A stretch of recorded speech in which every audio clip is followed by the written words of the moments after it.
views expressed on this program are those of the hosts, guests, and callers, and are not necessarily those of this station, its management, or other advertisers. You're listening to Transformation Talk Radio.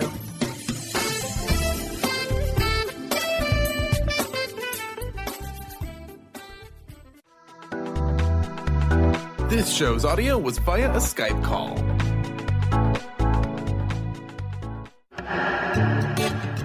Get fired up for Spirit Fire Radio with your hosts, Dorothy, Riddle, and Steve Kramer.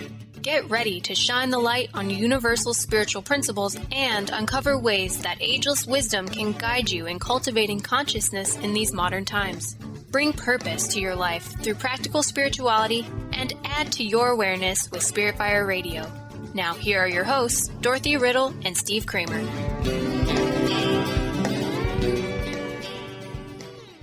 Hello, listeners. Welcome to another show with Spirit Fire Radio and a continuation of our topic of interdependence. My name is Steve Kramer, and I'm joined by my co-host, Dr. Dorothy Riddle. Hello, Dorothy. Hi, Steve. Glad to be with everyone. Indeed. And looking so forward to this show, such an interesting topic. So all month we've been talking about the fact of our interdependence and ways to bring that fact to the forefront and actually, in a way, use it as a tool just to bring people together and to raise awareness of the very fact of our interdependence, which sometimes seems to drift off in the distance some ways.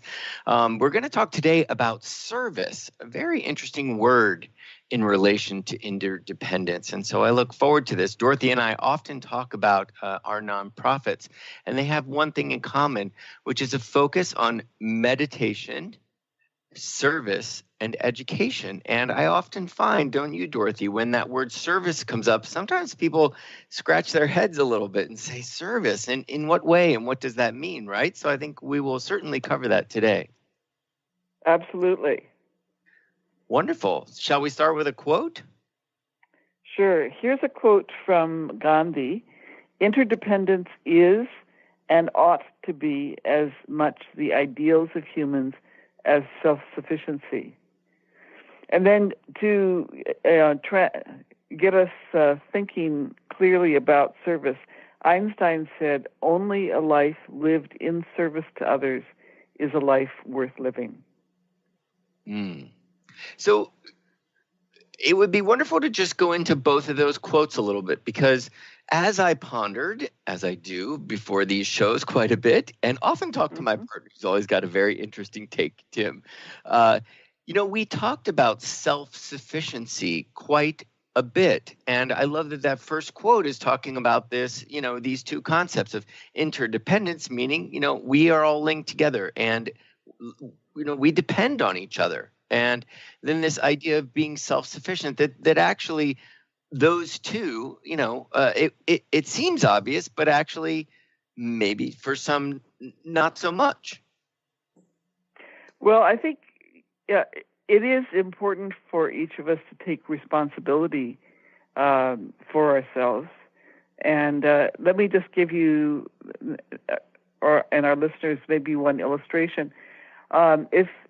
If I get really angry, I'm putting out energy that is going to affect other people. I am responsible for containing that energy. I'm the one that needs to do it, not other people, so that it doesn't affect other people. And the reason for that is,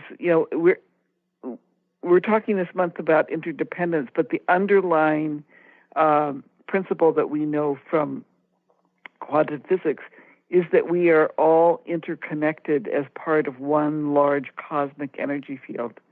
So if I let my energy just spew out, I'm polluting the emotional atmosphere, so to speak, or the energy field that connects us all. So I need to be able to keep that within myself. I need to take responsibility for that and remember that whatever I do does affect everybody else. And that's where the self-sufficiency in a way comes in. It's linked in a way to responsibility, to being responsible for ourselves.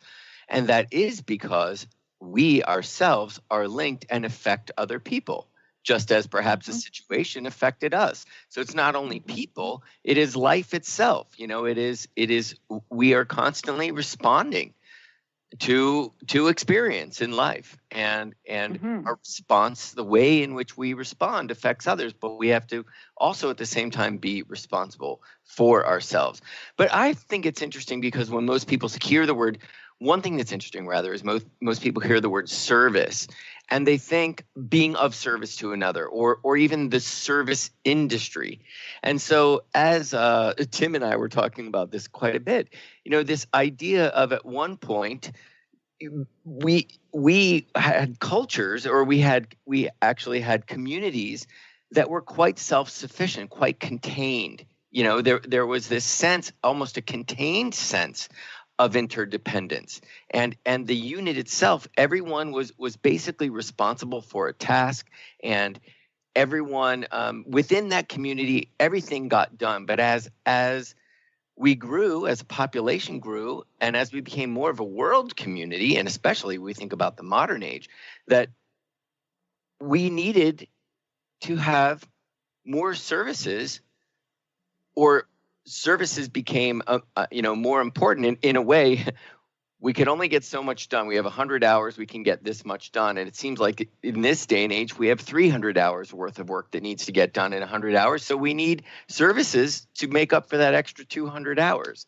So, Dorothy, I wondered if you could talk about that a bit. And listeners, you may not know this, but Dorothy is the author of several books, of many, many books. And we often talk about the triptych of enough for us all in terms of spiritual growth, but you've talked quite a bit about service-led growth. In fact, wrote a book called Service-Led Growth, and it talks about world development and the service sector and the ways that those are related. So one question I had within all of this is, so we think of robust service sectors like services that are provided for us on a daily basis and for industry.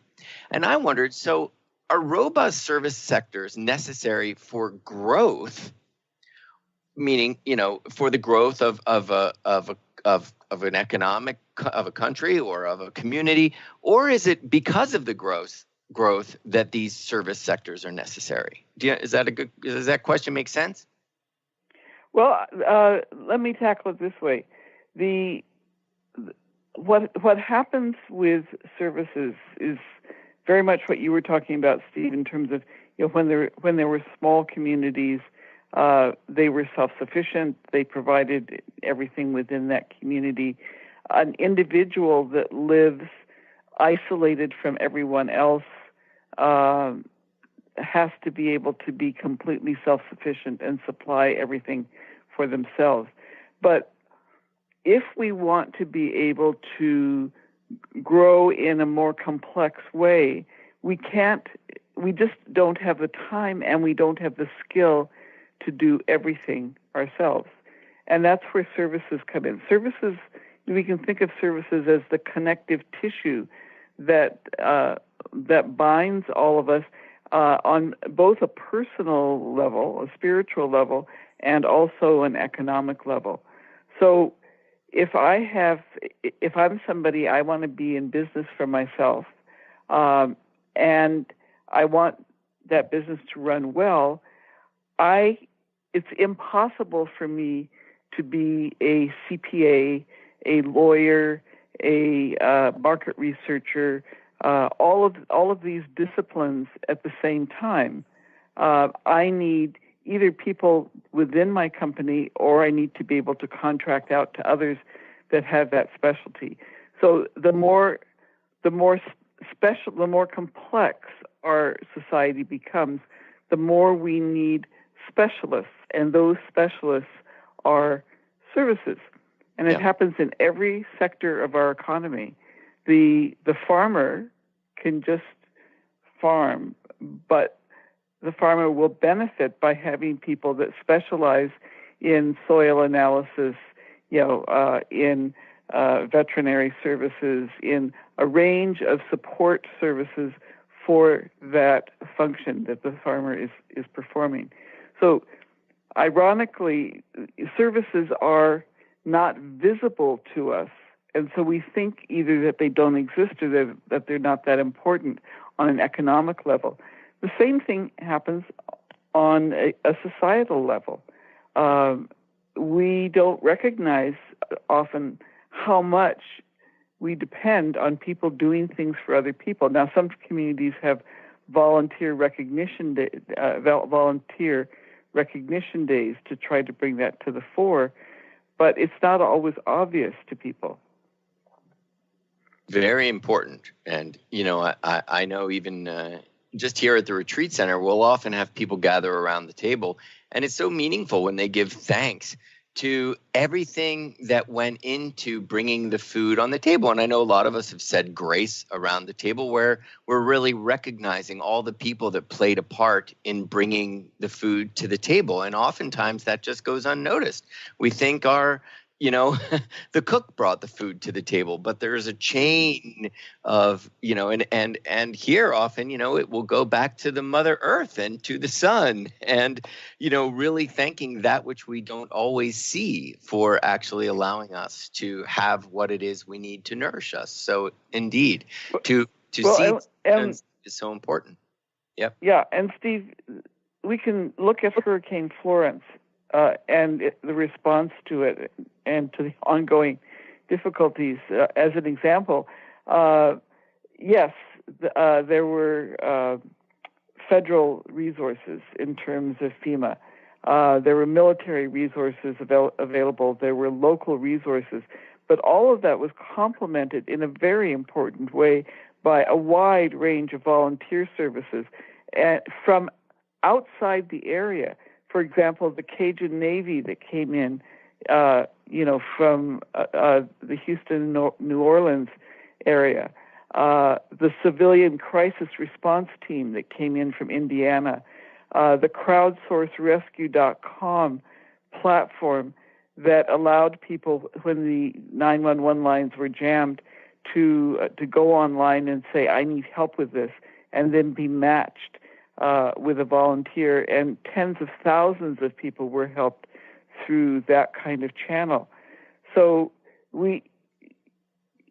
and oftentimes, all of that help in the background, as I said, is invisible. But there are other types of help that we often don't credit. For example, anyone watching the Weather Channel reports on Hurricane Florence, they did I think, a tremendous service by generating a graphic. I don't know if you saw it, Steve, but what they showed was a person standing, and then they showed, in relation to that person, the 3 feet of water and the car beginning to rise, and then the water goes up to 6 feet, and then you have the 9-foot, rise in water. And what they were trying to explain to people is, you cannot survive this. You have to leave. And it just stays an abstract number until you actually see a visual. And and that comes down once again, Dorothy, and it's so clear in those situations that some people would prefer to remain self-sufficient. I'm going to ride this out. I will be okay. And you realize, all right, I'm actually maxed out. Perhaps I made a mistake, and now I'm in need. And you realize, wow, that need is there. It is met. We are a part of a very complex interdependent structure. It's quite. But we can also come at it from a different perspective, Steve, which is the person who is told to evacuate and chooses not to and says, no, I'm self-sufficient, I can stay there. What they forget is that there's a high probability that they are going to put someone else in danger, the person who has to come and rescue them. Absolutely. When they discover that, no, they're not self-sufficient and they ought to have paid attention. It's interesting, the news channels that will get these people live and really try to talk some sense into them and say exactly those words, like, listen, there's a lot more at stake here, like human safety. So, Dorothy, we're at our first break. Listeners, oh my goodness. Yeah, we're going to continue talking about service and its link to interdependence when we return.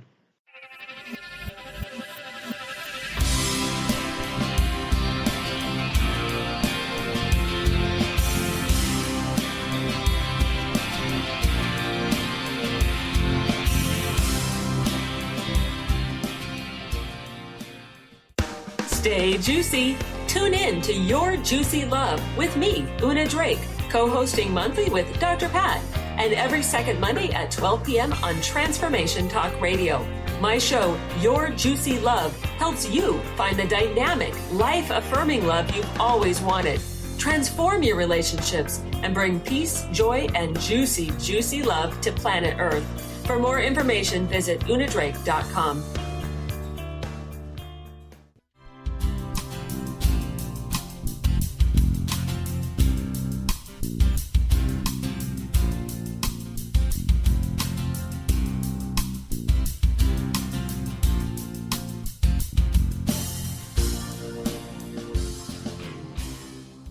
Welcome back, listeners, to this conversation on service and its link to our interdependence. And Dorothy, just thanks. I really appreciate the clarity you bring as I'm sort of waffling around this idea. It seems so simple, but it is complex. So I appreciate just, the wisdom you bring to the conversation.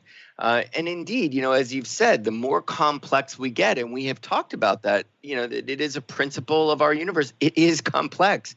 And as we reflect its complexity, then indeed, we need these service, and we need to understand service and understand ways we can be of service. But before we continue that, because I want to just get into some actual, it'd be fun to just really give some definitions of service itself. But I did mention our nonprofits, being quite service-oriented. And I thought just take a minute to tell our listeners about those. Dorothy, would you like to start?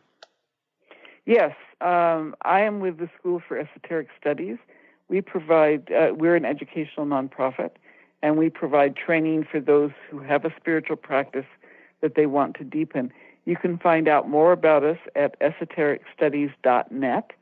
We actually have a section on our website called The Nature of Service, which dives more deeply into the whole concept of what service is really all about and how we can demonstrate that in our lives, different ways in which we can do that. We also have on our website a section on intergroup collaboration, because we actively reach out to other like-minded organizations to work together. And Spirit Fire Radio is an example of that collaboration. And we are very happy to be collaborating with Spirit Fire on this.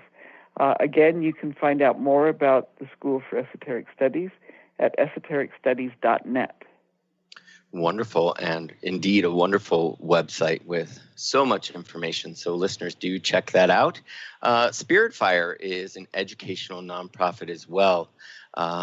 Meditation, study, and service are at the forefront of everything we do. In terms of meditation, we have our own meditation practice called the Practice of Living Awareness, and we do online meditations. They are free, and we just started a brand new round of meditations, so you can find that at spiritfire.com and just click on the meditation link.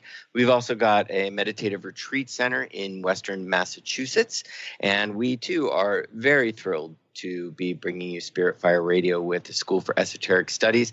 We've also got online classes, a bunch of great stuff to just check out at spiritfire.com. So welcome you to do that. Dorothy, back to our conversation on service. Perhaps you can lead in just giving us just some very frank, clear definitions of the word service, because it's simple but complex. Yeah. Yeah, and I want to also give an illustration. So we can think of service from several perspectives. Service is the act of helping or doing something for others, often something that they could do for themselves, but their energy and talents are better focused someplace else. We can think of service as providing value by facilitating outcomes that others want and that they can't necessarily do individually for themselves. Service is also used to refer to the meeting of the needs of a community. We call utilities, for example, public services, things that are generated on a large scale in order to meet the needs of many. But I think it's really important, as you were mentioning earlier, Steve, to remember that service is really an expression of our awareness of interconnection. It's the way in which we manage the tension between being a unique individual and also being part of this interdependent, energetic whole.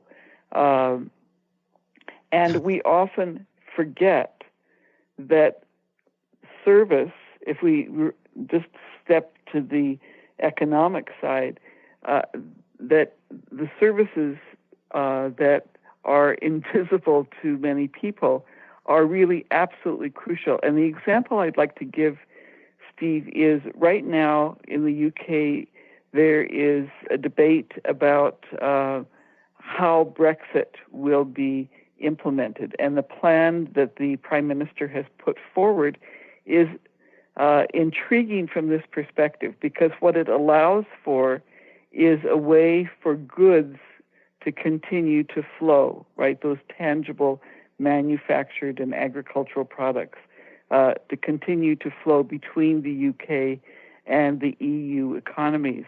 However, it explicitly states that it does not apply for services, and it seems to overlook the fact that London is a primary financial capital of the world, and the services, the activities, economic activities related to financial services are a large part of the economy. And so by saying no, banks can no longer transact across borders in the way in which right now they can as part of the EU. It's a kind of a cutting off your nose to spite your face.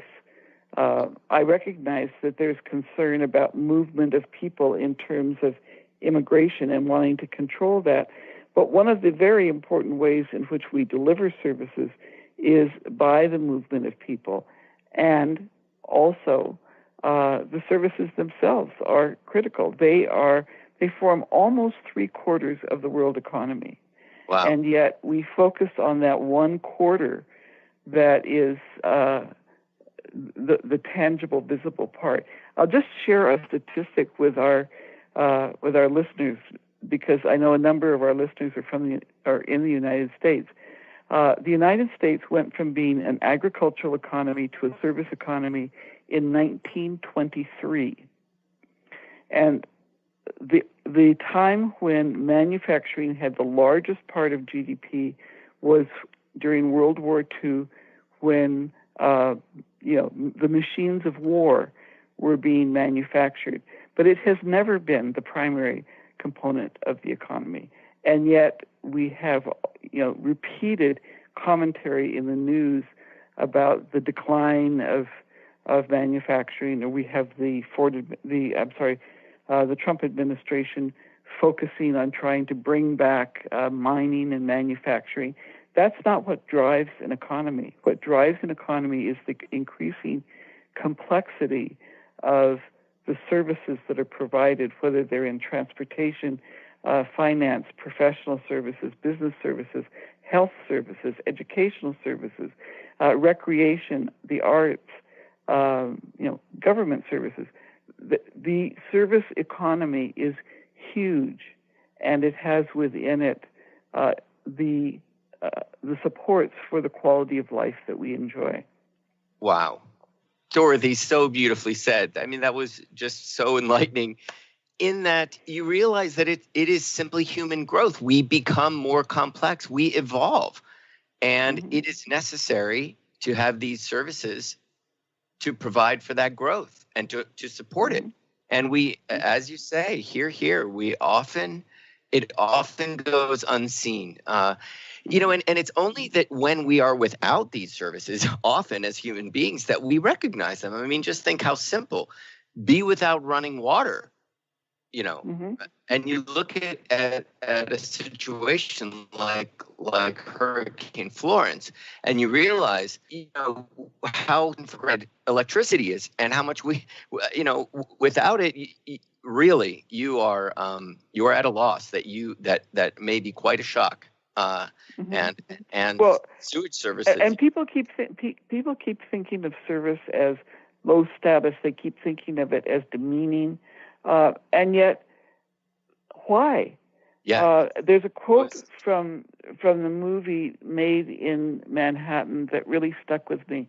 The senior hotel butler says, "To serve people takes dignity and intelligence. But remember, they are only people with money. And though we serve them, we are not their servant. What we do does not define who we are." And I would challenge our listeners to, choose a day, and as you walk through your life, notice all the people that are doing things that make your life possible or easier, and think of them with respect. And see if in any way you are actually regarding them as a servant. That word servant, we're not their servant, and that servitude and to be a servant, right? We think of being like slave labor almost,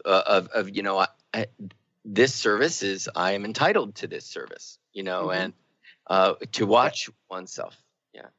Well, and there are aspects of the way in which we organize our economic life that reinforce that. There's been a lot written about the concept of emotional labor.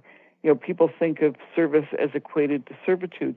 Well, it can be if what you do is require people to interact with customers, always in a cheerful manner, and regardless of what's going on. I had a situation once where I was in... I'm so sorry to cut you off, but can you hold it till a break? We actually have to go to a break, and then we'll come back. That's good? All right, listen, we'll be right back and continue our conversation.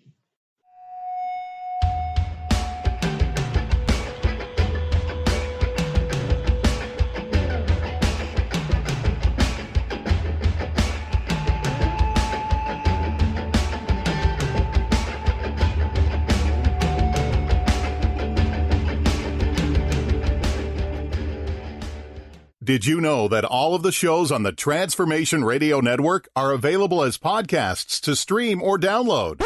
Really? Check us out. Go to transformationradio.fm. We have business shows, spiritual shows, energy healing shows, and pretty much everything in between. Something for everyone, guaranteed to inspire, educate, and transform. We are transforming the world, one listener at a time. Living Lighter Radio with Jason and Patricia. We have an ecosystem approach to your life. Tune in weekly every Monday at 1 p.m. Pacific on Transformation Talk Radio as we, Jason and Patricia, discuss what's truly holding you back. We offer you the tools you need to reach your goals and at the same time be living lighter. For more information about Living Lighter, visit www.livinglighter.org. Love Living Radio Ignite Your Whole Being with Emily Perkins is a show for those looking to explore the sparkling magnificence of their inner selves. Tune in every second and fourth Wednesday at 4 p.m. Pacific as Emily sheds a radiant light of love on the beauty and power that resides within you. Discussing love in all its forms through conversations that provoke awareness, curiosity, and expansion, Emily shares the unlimited power of love. For more information or to listen to this show, visit lovelivingHolistics.com. Dream on, fly high, and live adventurously on The Laura Meeks Show. Tune in each month on Transformation Talk Radio as host Laura Meeks guides you in finding your unique gifts and bringing them to life. As a certified life coach, speaker, and veteran bomber pilot for the U.S. Air Force, Laura knows how to follow a dream. She is ready to support you so you can dream on, fly high, and live adventurously. For more information on Laura and her work, visit flyhighliving.com. Wow. Hey, everyone. Welcome. Welcome to the Dr. Pat Show. This is Talk Radio to Thrive By. I'm telling you, I got to pinch myself some days because when each of us gets called to do something that we so not thought was in our wheelhouse to do for a purpose that's so much greater than us, we get to show up and shine. If you would like to show up and shine on the Dr. Pat Show as a co-host or sponsor, send us an email to inspire@thedrpatshow.com.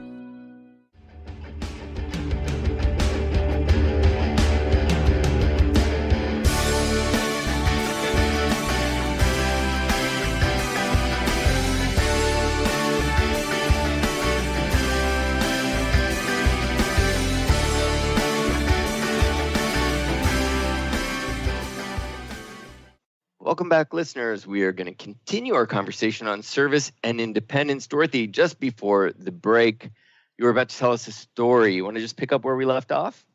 Sure.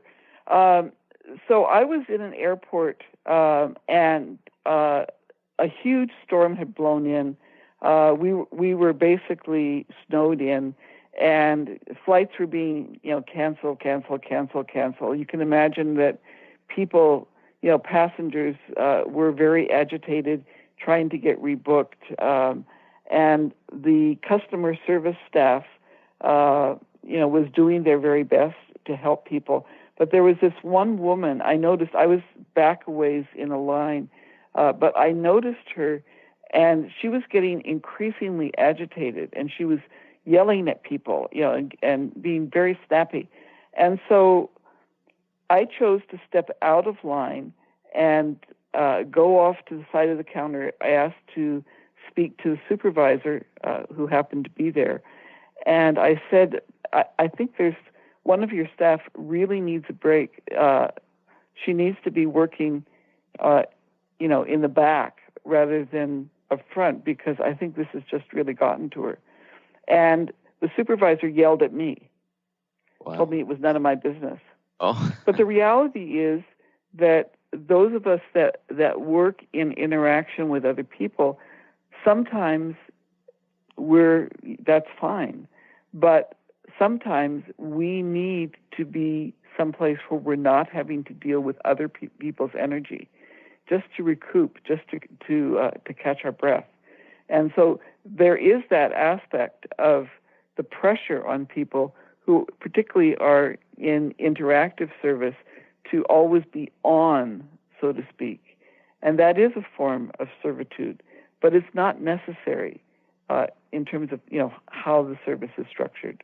Well, I have spent my entire life as a public servant, I would say, in that I am always dealing with the public. And I'll tell you, people think the service industry is solely outer work. What service am I providing for you? But the service industry requires quite a bit of inner work on those who are amongst the public. You really need to be right with yourself and learn alignment and really understand what it is that you are providing, because a lot comes at you and it is easy to be off balance indeed. So, that is the idea also of being of service, even within spiritual communities, that, being of service is also being able to give of oneself in balance, and really with a sense of beingness that you are providing someone with a sense of balance, a sense of truth, that you can provide that for somebody. That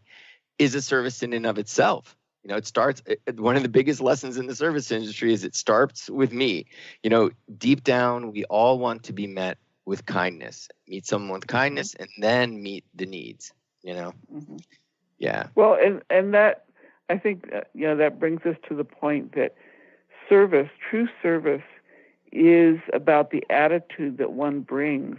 First of all, the awareness of the interconnection, and so the awareness of those around us, but the attitude of wanting to be part of a solution, wanting to be part of a joyous coming together. It's not a matter of getting credit for, so I'm going to do this and then everybody will think I'm wonderful. It's about actually expressing the fact that we are all one, and that what hurts you or what affects you affects me as well. And so I want to step in. Well, Dorothy, there was something quite beautiful that you said when you were talking about definitions of the word service, where, and maybe, I hope I say it correctly, but you basically said that to be of service where somebody else where their talents or might be better used elsewhere, to provide for somebody where they may be more useful elsewhere. And I thought, hearing that, how beautiful, that right there within that is a sort of celebration of our interdependence. And you think that really does take a certain level of awareness to be able to see that, right? And to offer it and even have the person accept it. And so, we really have to work on our own responsibility, and then on allowing and on generating flow. And all of that comes with really understanding, as you said in that Gandhi quote, right? That this should be an ideal. Interdependence should be an ideal, that we work toward it and understand it in its complexity. Indeed. Which means we have to respect every type of contribution. One of the things that has stuck with me was something that happened within my own company. I needed to recruit a new office manager, a new who would really be the face of the company, right at the front of the company. And we had interviewed various people that just were not satisfactory.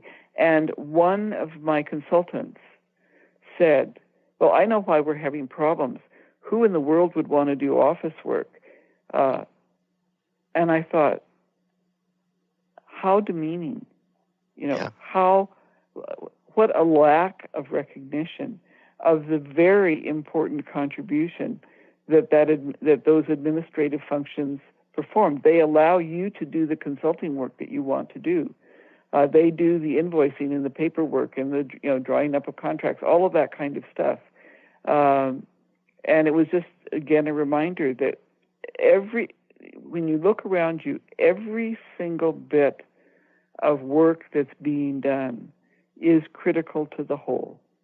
And we need to be treating each other with dignity and respect. Absolutely.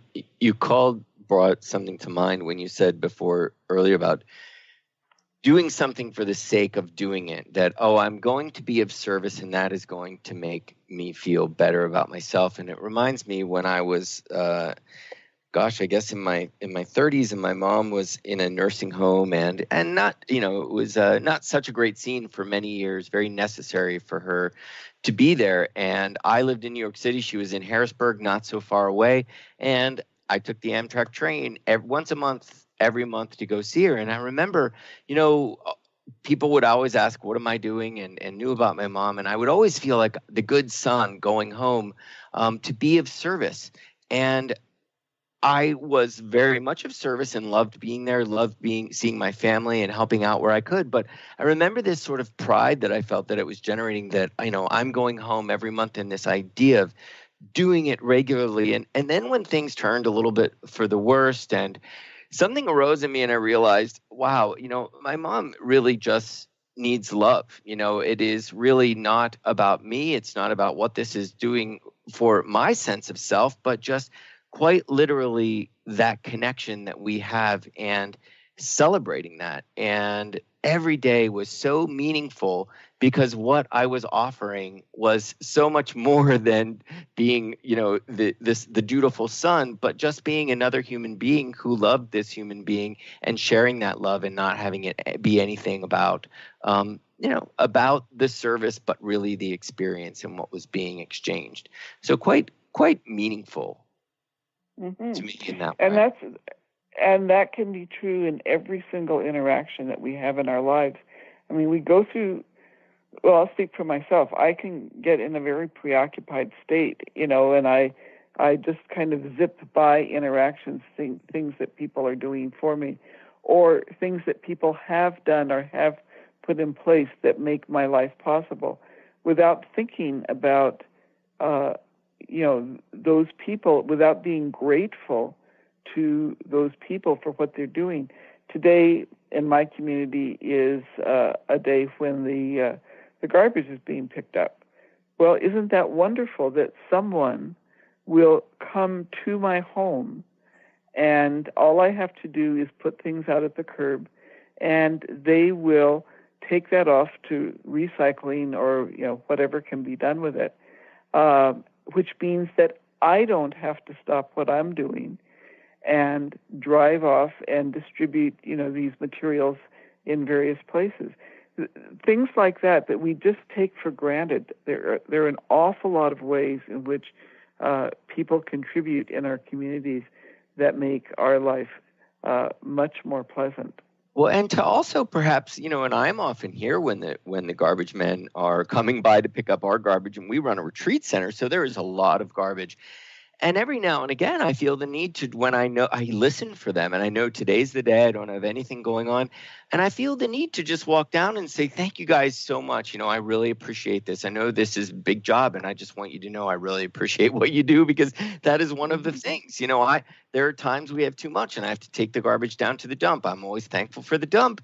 But, you realize, goodness, you think back, there was a time when garbage was just basically food scraps, 200 years ago that would disappear. But it's so complex, as you say, that is such a big job that these guys are doing. I know every time I take a hot shower, I am so thankful for water. I'm so thankful for heat, for a furnace, for someone to come fix the furnace. And so, again, it's that recognition, not unlike even with my mom, which was, it's not just in the doing of it, but it is really in what is the need and how is the need being met, and appreciating that and honoring it, and then being really engaging not only with the service, but with who is providing the service and receiving the service, both ways of just engaging in that relationship is so important. And I think this is becoming much more important for us to be aware of in this day when politically there is increasing emphasis on nationalism. If you look at the focus of, for example, U.S. Trade policies, that there has to be this balance sheet where, we can't depend on you. We can't buy more from you than you're buying from us, which is what it reflects is this attitude that, no, we are not all one family. We are not all interconnected. It's just us inside our country or inside our ethnic group or inside our social circle. We're the ones that are okay. It's that us-them dynamic, which is the basic heresy. This idea that we are somehow separate from other people, and that we don't have some responsibility to engage and interact and appreciate and respect what it is that others have to offer. Well said. And it is exactly why service is an aspect of a spiritual life, why it is such an important aspect of a spiritual life. Dorothy, we're at another break. We're going to continue this conversation. I also want to talk a little bit about this modern age, this digital age, where often, you think services go unseen. Nowadays, so easy to never see another human being. So maybe we'll talk about that when we come back.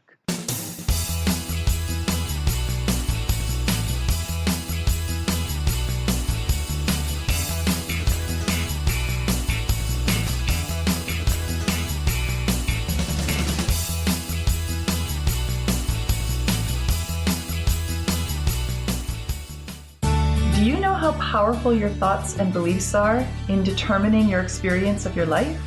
Is it really true that simply by changing some of the words you use in your day-to-day language, that you can change your life? I'm Megan Edge.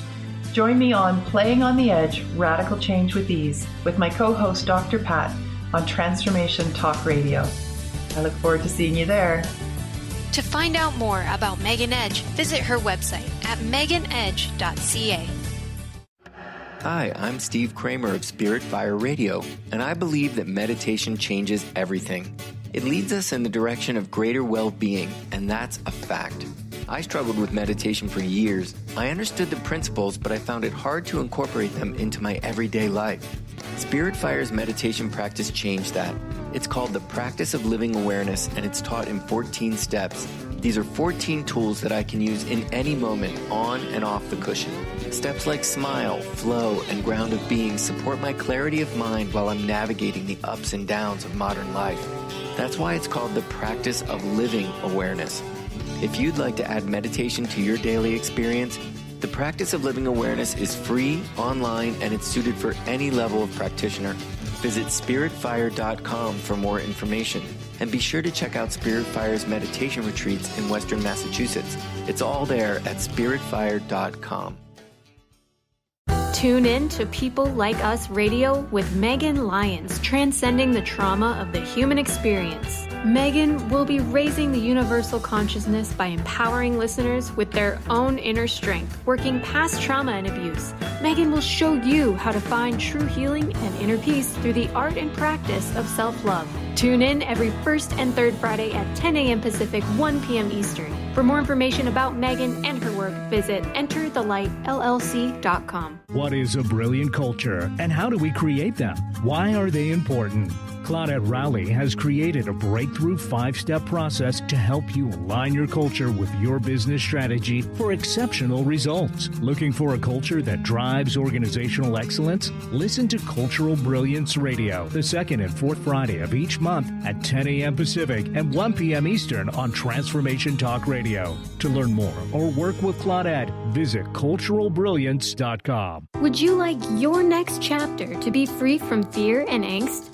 Tune in to Your Next Chapter Radio, navigating through life's transitions with Shelley Ryan the fourth Monday at 12 p.m. Pacific on TransformationTalkRadio.com. Shelley's contagious enthusiasm guides you through life's transitions deliberately, mindfully, and funnily. For Your Next Chapter coaching or to listen, visit YourNextChapterCoaching.com or call 602-617-8351. Next.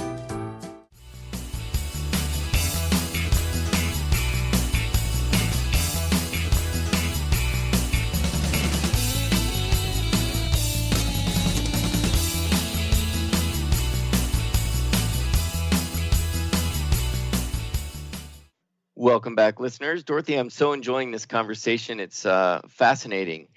So service, before the break, I was saying the digital age, this modern age, it seems that we could go an entire day and have these services provided for us actually digitally, or in a way that in the past we would have come in contact with a person, but so much is automated these days. It just goes to show the complexity and how we've actually advanced technology. I think of the bank.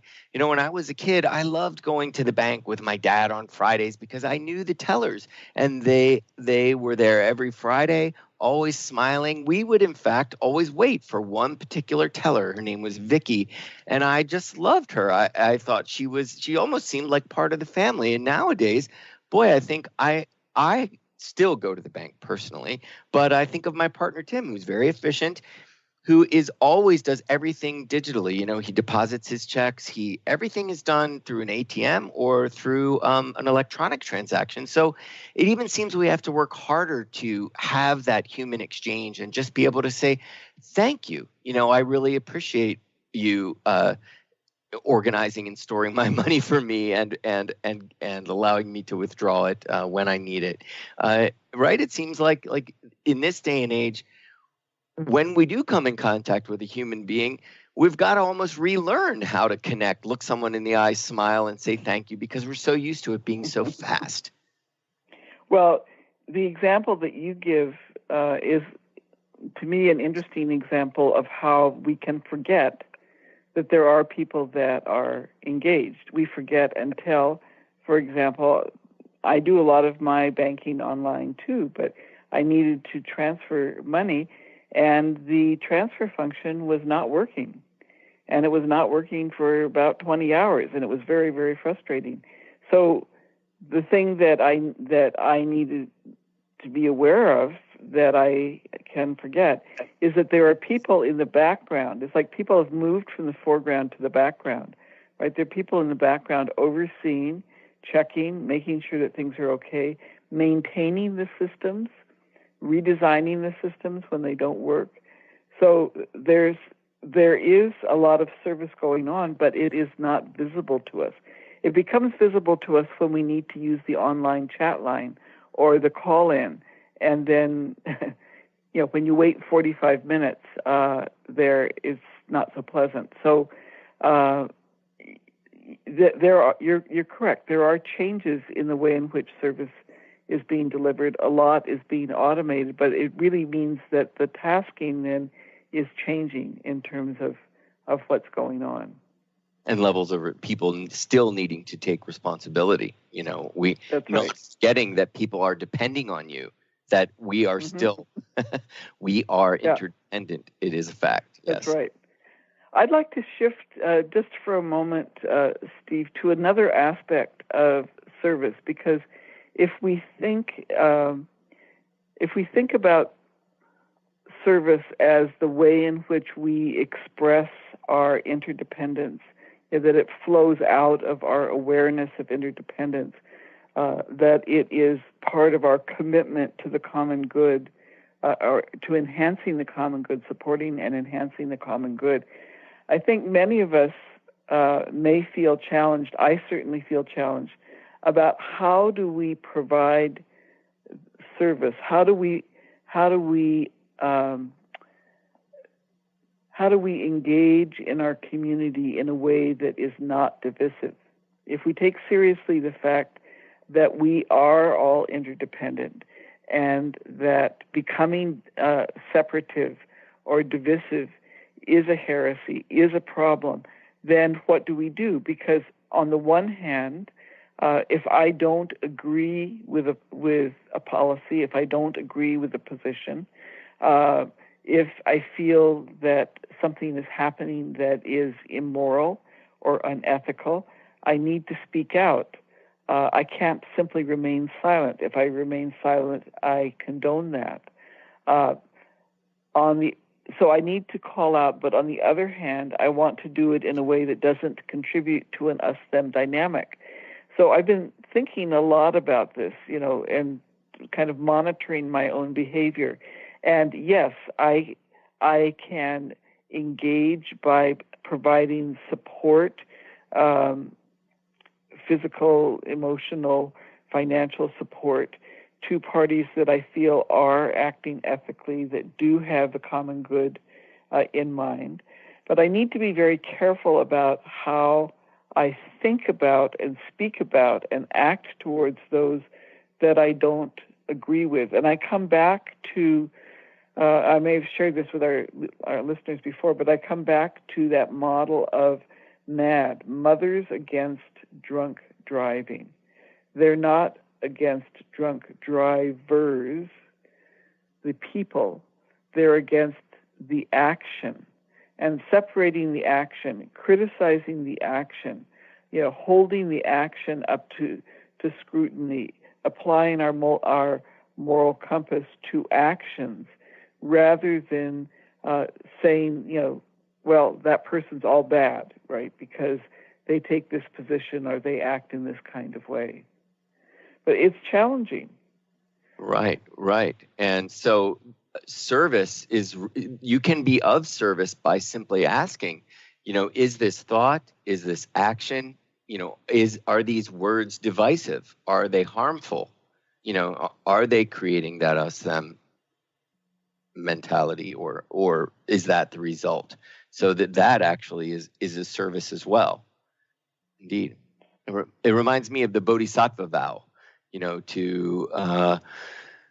A bodhisattva is motivated by universal compassion and will help all sentient beings without exception to alleviate suffering, and that they will do that lifetime after lifetime to bring about their own personal freedom, but universal freedom. So to act in a way that is harmless toward all beings, to make that really your rule of waking up in the day, and this is what you set forth to try to, live up to.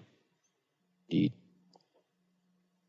Well, we see this play out, in a number of different ways. And I just want to invite, our listeners to reflect on that, because it's so easy to judge the person rather than to judge the action.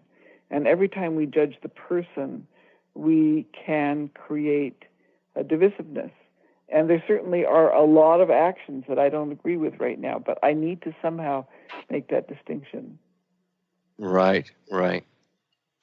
Indeed. I mean, there's just before we're wrapping up the show, Dorothy, I wanted to just read a quote by Mr. Rogers because, to me, he is in a way he's a modern day bodhisattva. He was of service so much and always looking for the ways in which, just as you bring forward the mothers against drunk driving, he was always so he would bring forward that aspect where you might not notice that would create a problem, that to be against the drunk drivers is actually divisive, and to actually realize that it's the action and how can we change the action to to preserve the goodness of the individual. There's a quote that I have here where let me find it. I just lost it.